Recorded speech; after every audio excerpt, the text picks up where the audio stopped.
अस्सलाम वालेकुम six class, कैसे हैं आप सब। आज के लेक्चर नंबर 1 में हमने मदर टू सन, ये हमारे चैप्टर का नेम है, हमने ये स्टार्ट करना है। इसके आज हमने क्वेश्चन आंसर कंप्लीट करने हैं। इसके क्वेश्चन ए से लेके आई तक हमने कंप्लीट करने हैं। आपने इन क्वेश्चन को अपनी नोटबुक पे लिखना भी है और याद भी कर लेना है। तो सबसे फर्स्ट क्वेश्चन है हमारा, who is speaking in the poem and home और द वर्ड एड्रेस्ड। इस जो पोइम है उस पर कौन बोल रहा है और उसने वो जो बात कर रहा है वो किसको मुखातिब करके कह रहा है। इसे आपने इसी तरह लेक्चर नंबर की हेडिंग देनी है, डे लिखना है, डेट लिखनी है, चैप्टर का नेम लिखे मदर टू सन, ऊपर ये भी हेडिंग दे एज इट इज़ जैसे मैंने लिखा हुआ है क्वेश्चन आंसर। दैन इसके बाद अच्छी सी मार्जिन लाइन लगाएं लेड पेंसिल के साथ, फिर लिखें पार्ट नंबर ए और इसका आंसर लिखें।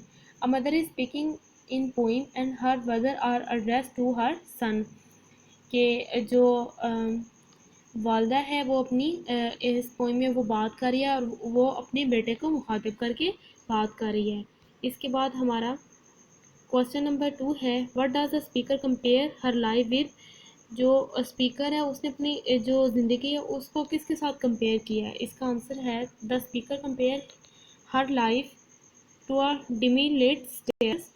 जो यह स्पीकर है उसने अपनी ज़िंदगी को मतलब रोशनी वाली सीढ़ियों के साथ कंपेयर किया है। इसके बाद question number C, what does the speaker encountered on the stairs. The speaker encountered tacks, splinters, holes, bare board and patches of darkness and stairs.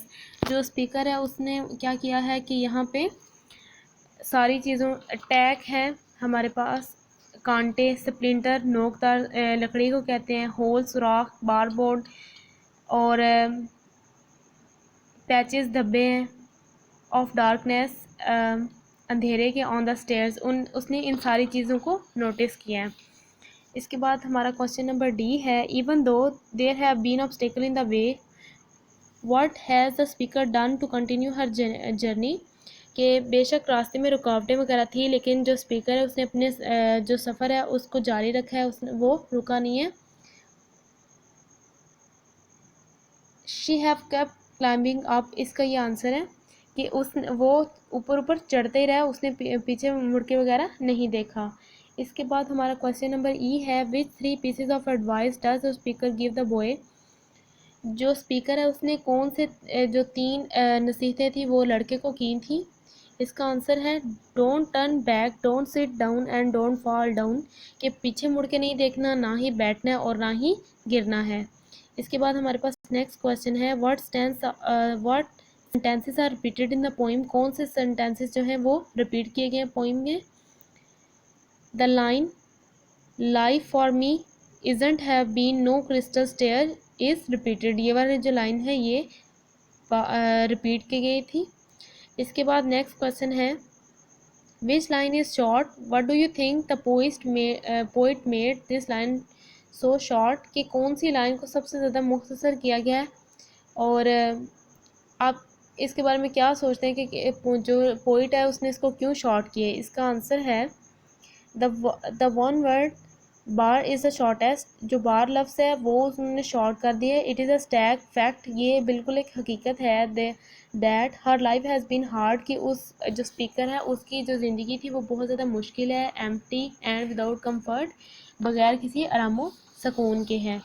इसके बाद नेक्स्ट क्वेश्चन है हमारे पास, what is the mother experience of life. के जो वालदा है उनके ज़िंदगी का क्या एक्सपीरियंस है। Life for mother has been very difficult but she has not given up. के उनके जो मदर है उनका एक्सपीरियंस बहुत ज़्यादा मुश्किल रहा है लेकिन उन्होंने जो वो काम कर रही है उसको छोड़ा नहीं है। इसके बाद हमारा नेक्स्ट क्वेश्चन है, why do you think she is telling her son about her life in this way.